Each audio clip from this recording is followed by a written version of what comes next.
प्यारे बच्चों, मैं शैलेंद्र चौधरी, प्रवक्ता नागरिक शास्त्र, पटेल स्मारक इंटर कॉलेज भटहट गोरखपुर, कक्षा 11 नागरिक शास्त्र की कक्षा में आप सभी छात्रों का स्वागत करता हूं। बच्चों, आज हम लोग राजनीति सिद्धांत नामक पुस्तक के अध्याय 9 शांति का भाग 1 अध्ययन करेंगे। बच्चों, जैसा टॉपिक से आपको अनुभव हो रहा शांति, जब बच्चों आप सुबह सोकर उठते हैं, अखबारों के पन्नों को पलटते हैं, तो उसमें जब युद्ध, आतंकवादी घटनाएं, हत्यावाद से संबंधित समाचार पत्रों को पढ़ते हैं, तो आपके मस्तिष्क पर यह विचार स्वभावतः आ जाता है कि हम किसी अशांत वातावरण में निवास कर रहे हैं और वास्तव में शांति के लिए जो आपकी ये सोच विकसित होती है वह इस शांति को महत्वपूर्ण बना देती है। आज जितने भी सिद्धांतकार हों, विचारक हों, सुधारक हों, या जो संविधान है, जो समझौते हो रहे हैं, सभी में शांति की चर्चा होती है। और यही एक कारण है कि शांति को पढ़ने के लिए हमें और अधिक आगे बढ़ना होगा। बच्चों, इस पहले भाग में हम शांति की भूमिका के बारे में पढ़ेंगे, शांति के अर्थ को समझेंगे कि किस तरह इसे विचारकों ने समझाने की कोशिश की है। इसके अलावा जो शांति के रूप हैं उसको समझेंगे। संरचनात्मक हिंसा जो शांति के मार्ग में बाधक है उसको समझेंगे। इसके अलावा ये जो हिंसा है, जो शांति के मार्ग का सबसे बड़ा अवरोधक है, उसको सब बात के बारे में समझने की कोशिश करेंगे। बच्चों, आइए हम पहले बिंदु की तरफ आते हैं, शांति की भूमिका। बच्चों, लोकतंत्र, न्याय, मानवाधिकार आदि की चर्चाएं बहुत होती हैं, उसी तरह शांति भी चर्चा का एक बिंदु बना हुआ है। वास्तव में ये जो शांति के लिए प्रयास है, इसकी ऊपरी आम सहमत ये हाल फिलहाल की घटना जो है, इस शांति के बारे में जो विचार आते हैं उसमें नकारात्मक और सकारात्मक 2 तरह के विचारधारा सामने उभर कर आती है। बच्चों, एक विचारधारा यह है जो शांति को महत्व नहीं देती, वो हिंसा को महत्व देती है। इसमें नीत्शे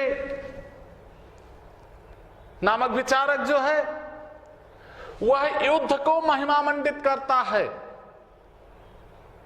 वो कहता है कि सभ्यताओं का विकास संघर्षों से ही संभव हो सकता है। वो युद्ध को अनिवार्य मानता है, संघर्ष को महत्व देता है, हिंसा को महत्व देता है। और इसी तरह इटली का समाज सिद्धांतकार विल्फ्रेड पैरेटो जो था, उसने कहा अधिकतर समाजों में शासक वर्ग का निर्माण सक्षम और अपने लक्ष्यों को पाने के लिए ताकत का इस्तेमाल करने के लिए तैयार लोगों से होता है। ये बच्चों,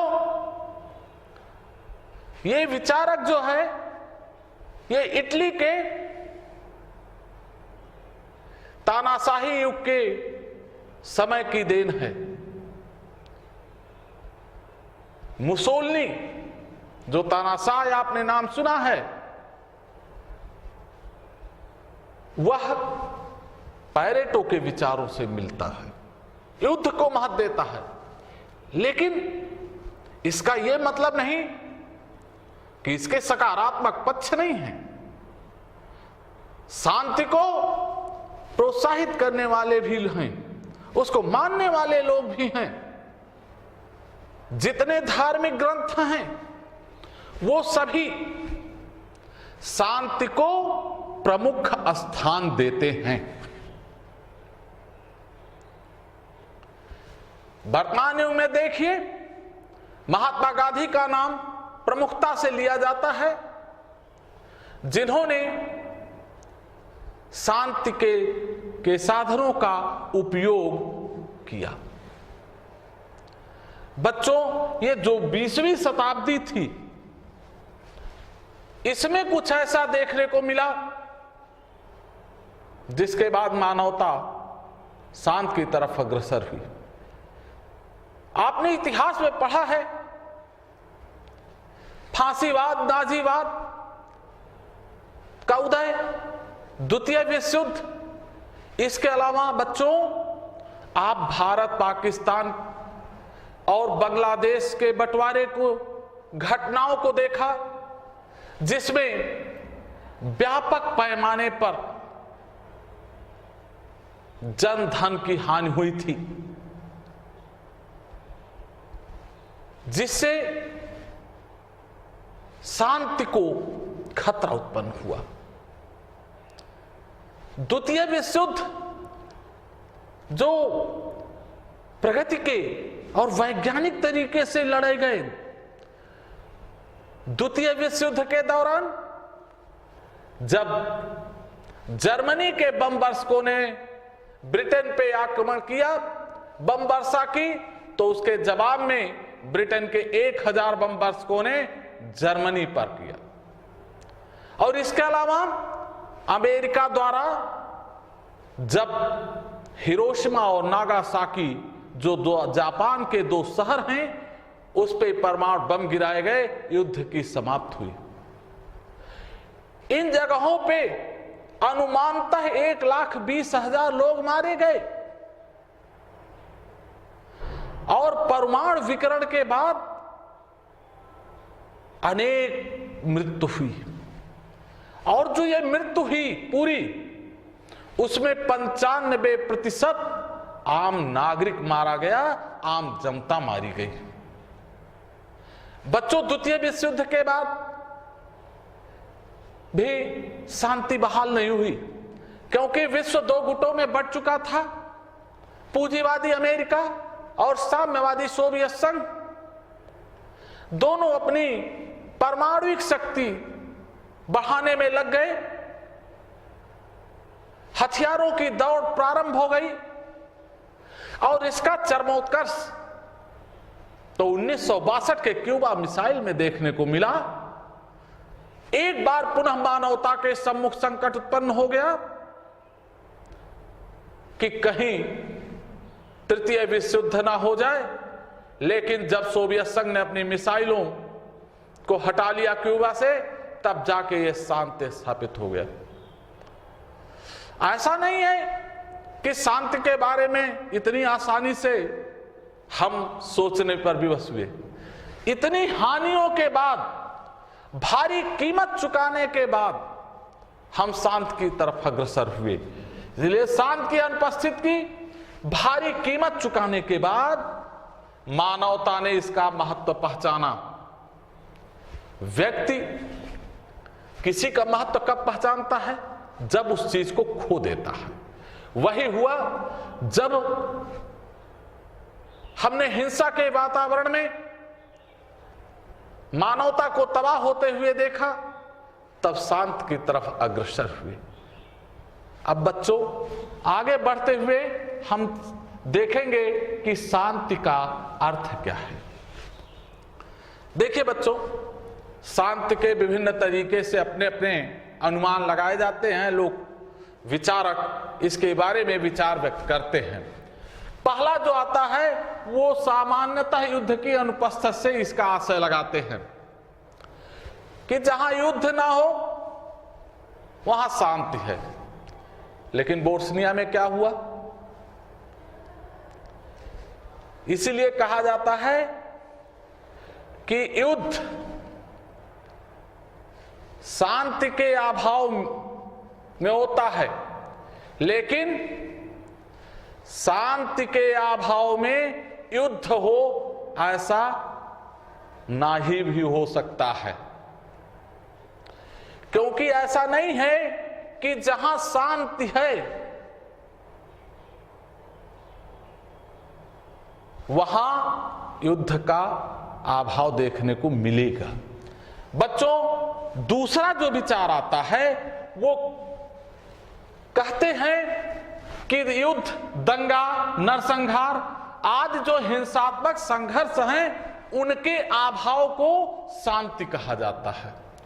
कुछ हद तक पहली की तुलना में यह विचार ठीक प्रतीत होता है, लेकिन हिंसा तो मानव के मनोमस्तिष्क में मूल संरचना में ही व्याप्त है। क्योंकि जो सामाजिक संस्थाएं और प्रथाएं हैं, जैसे जाति प्रथा, वर्ण व्यवस्था, ये व्यवस्थाएं जो हैं ये कहीं ना कहीं भेदभाव को बढ़ावा देते हैं। और जब ये भेदभाव को बढ़ावा देते हैं तो जो शोषित वर्ग होता है वह कभी ना कभी मुखर होता है और विरोध करता है, जिससे संघर्ष की स्थिति उत्पन्न होती है। तो अर्थात क्या है कि व्यक्ति की मूल संरचना में जो सामाजिक संरचनाओं का ताना बाना है वहां पर हिंसा रची बसी है।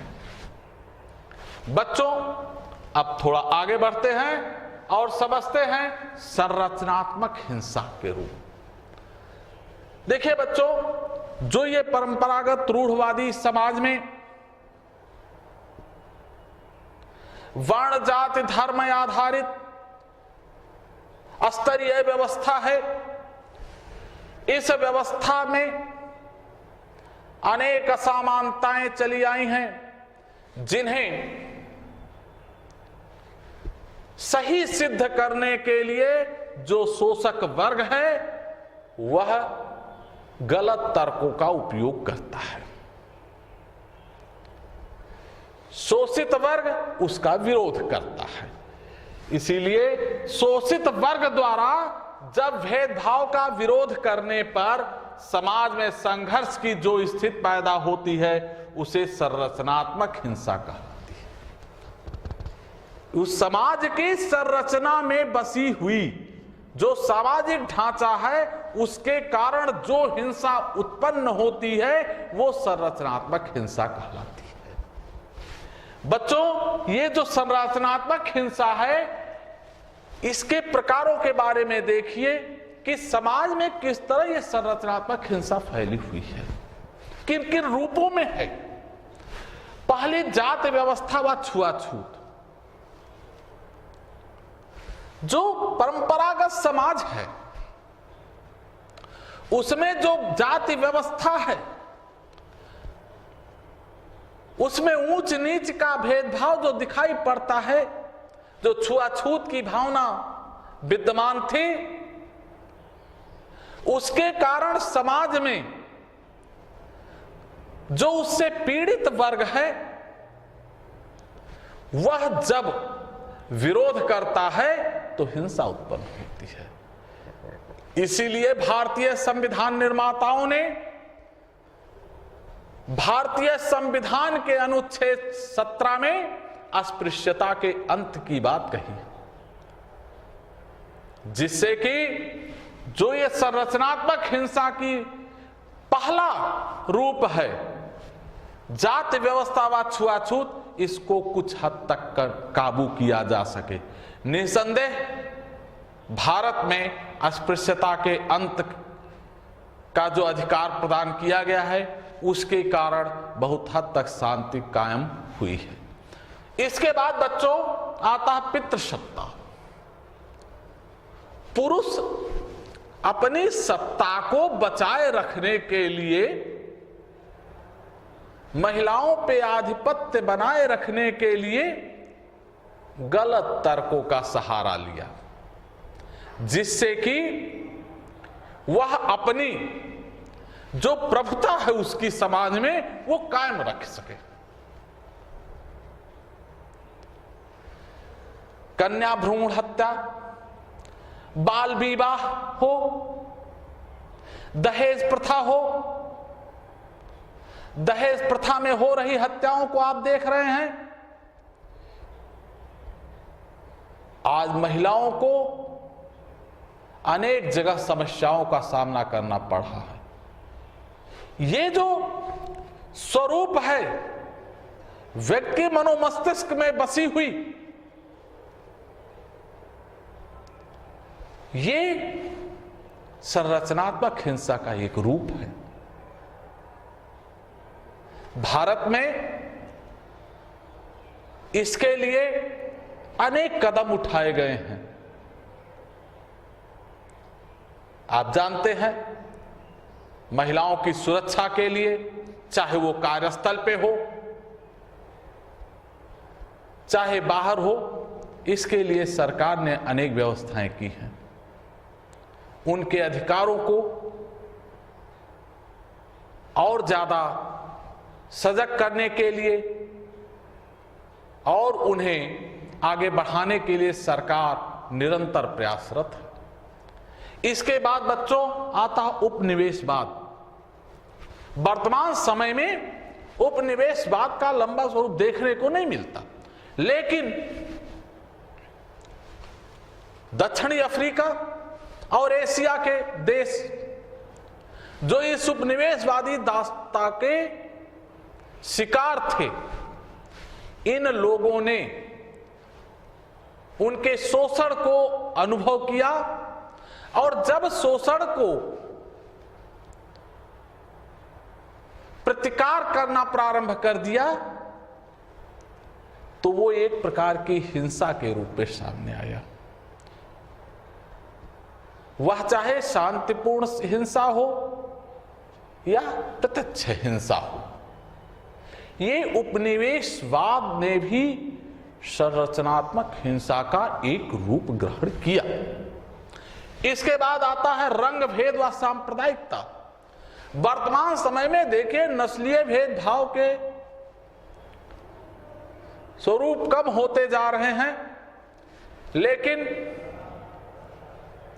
अमेरिका में रंग भेद की नीति रही हो या दक्षिणी अफ्रीका में रहा हो, जहां पर अश्वेतों के ऊपर श्वेत लोगों द्वारा 1992 तक अधिकार विहीन रखकर शासन किया गया,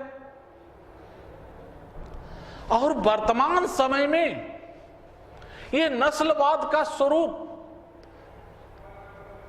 कहीं ना कहीं अमेरिका या और यूरोपीय देशों में आज भी देखने को मिल रहा है। बच्चों, ये जो समाज में व्याप्त हिंसा है, मनोमस्तिष्क में व्याप्त हिंसा है, इसे दूर करने के लिए, इस हिंसा को समाप्त करने के लिए, टिकाऊ विकास की अवधारणा लाने के लिए यह आवश्यक है बातचीत की जाए,